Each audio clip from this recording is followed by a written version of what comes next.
안녕하세요. 닥터 꼬집입니다. 저희 병원에는 뭐 깨끗한 치아 상태로 오시는 분들보다는 어딘가에서 한번 치료를 받고 뭔가 재치료를 해야 되는 상황에서 오시는 분들이 많아요. 그래서 저희 병원을 뭐 소위 말하는 뭐 재치료 전문 치과라고 생각을 하시는 분들도 많고, 재치료가 아무래도 프레시한 치아를 처음 치료하는 것보다는 난이도가 높을 수밖에 없어요. 왜냐면 여러 가지 변수들이 많거든요. 그래서 이제 그 재료를 제대로 제거를 하고 내면을 갖다가 제대로 치료를 하고, 그 다음에 또 오래 써야 되기 때문에 오래 써야 되는 치료 옵션에 대해서 설명을 해야 되기 때문에 여러 고민이 필요합니다. 그래서 환자분들이 과거에 치료했던 게 뭐 떨어지거나 재치료를 받아야 될 상황에서는 꼭 치료를 잘 받으셔야 되세요. 그래야지만 이 치아를 오래 쓸 수 있고, 당연히 첫 치료부터 잘 받으면 좋지만 첫 치료에서 뭔가 아쉬워서 치료가 빨리 탈이 난 경우에는 빨리 정신을 차리고 재치료 받을 때는 뭐가 잘못됐지? 제대로 된 치과를 찾아서 치료를 받는 게 환자분의 인생을 위해서, 환자분들의 치아의 인생을 위해서도 굉장히 유익하다고 볼 수가 있습니다. 이 환자분 케이스도 보면은 도움이 되실 것 같은데, 예전에 떼었던 재료가 떨어졌다고 오셨어요. 한번 꼬집어 보겠습니다. 네, 예전에 떼었던 재료가 떨어졌어요. 신경치료도 해야 할까요? 라고 오셨어요. 그래서 대부분의 치과에서는 너무 쉽게 신경치료를 하는 거를 결정을 하는 것 같아요. 그래서 많은 분들이 나는 신경치료 안 하고 싶은데 신경치료 꼭 받아야 돼요? 라고 이렇게 진단을 받기 위해서 오시는 분들도 요새는 굉장히 많이 있으신 것 같은데, 제가 누누이 말씀을 드리지만 저희 병원은 아시는 분들은 다 아시겠지만 신경치료를 미세현미경까지 갖다 놓고 누구보다 열심히 하고 나름대로 잘 하는 편임에도 불구하고 이 신경치료를 되도록이면 안 하려고 노력을 하는 편이에요. 그래서 이제 신경치료라는 거는 이제 치아를 살리기 위해서 어쩔 수 없이 오래 쓰기 위해서 어쩔 수 없이 해야 되는 상황에서는 잘 하는 게 중요하지만, 만약에 안 할 수 있는 상황이라고 하면은 안 하는 게 굉장히 중요한 거예요. 그래서 뭐 치아 사이 충치가 있는데 치아 사이 숙취가 조금만 깊으면 환자분이 특별한 증상도 없어요. 근데 무조건 신경치료하고 크라운 해야 된다고 이제 진단을 내리는 곳들이 굉장히 많은 것 같은데, 저희는 그렇진 않거든요. 항상 근데 치아 사이 충치가 있거나 충치가 깊으면 신경이 노출될 확률은 높아요. 그러면 이제 신경치료를 해야 되는 상황도 당연히 있는데 웬만하면 안 하기 위해서 노력을 하는 편이고, 그게 치아 보존을 위해서 굉장히 좋다.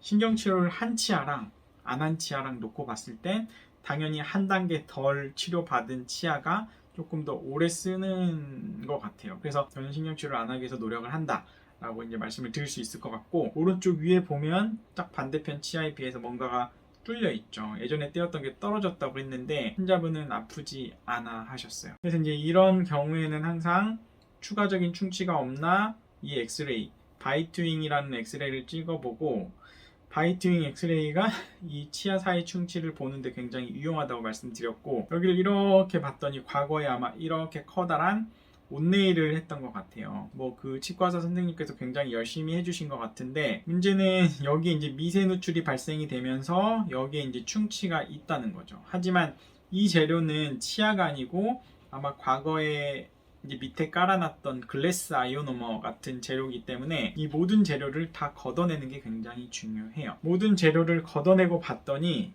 이제 충치도 다 제거하고 봤더니 여기에 요렇게 실금같이 가 있죠.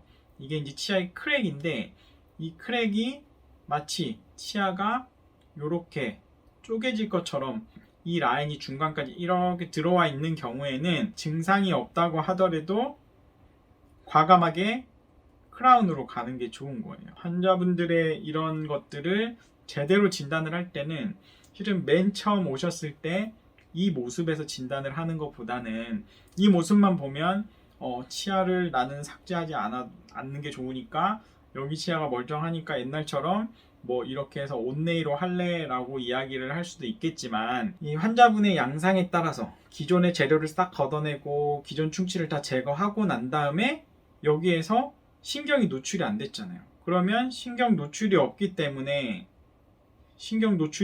일단은 신경치료는 안 하는 거예요.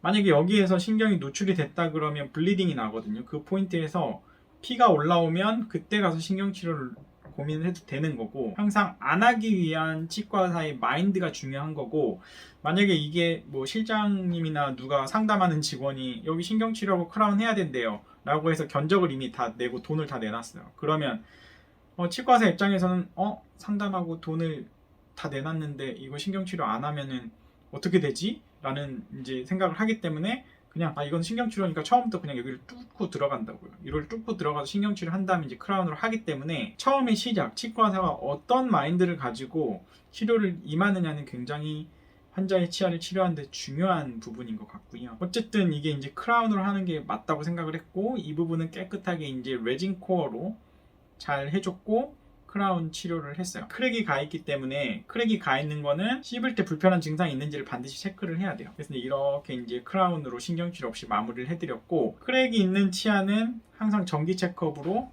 바이트 할 때, 음식을 먹을 때, 어떻게 얻어 걸릴 때 아픈지 안 아픈지를 갖다가 체킹을 해야 되고, 아프면 정기검진 전에 빨리 땡겨서 오셔서 신경치료를 해야 될 가능성이 있다는 걸 고지를 하는 거예요. 하지만 그런 증상이 없다 그러면 신경치료 없이 크라운 상태에서 치료를 마무리하는 게 환자의 치아를 위해서도 굉장히 좋다라고 이제 정리를 할 수 있을 것 같습니다. 그래서 이제 뭐 신경치료를 하느냐 마느냐, 충치 때문에 아니면 크랙 때문에, 그런 분들은 신경치료라는 게 꼭 해야 되면은 정말 잘하는 게 중요하고, 근데 무조건 신경치료를 한다고 좋은 건 아니에요. 안 할 수 있으면 안 하는 게 좋다, 그렇게 요약을 할 수 있을 것 같고요. 그래서 이런 비슷한 상황에 치아에 뭐 떼운 게 떨어졌거나 재치료를 받아야 되는 비슷한 상황에 있으신 분들은 이 영상이 도움이 되셨을 것 같습니다. 이 영상이 도움이 되셨다고 하시면 닥터고집 치과 DM 좋아요, 구독 꼭 요청드리고요. 알림 신청도 꼭 부탁드립니다. 감사합니다.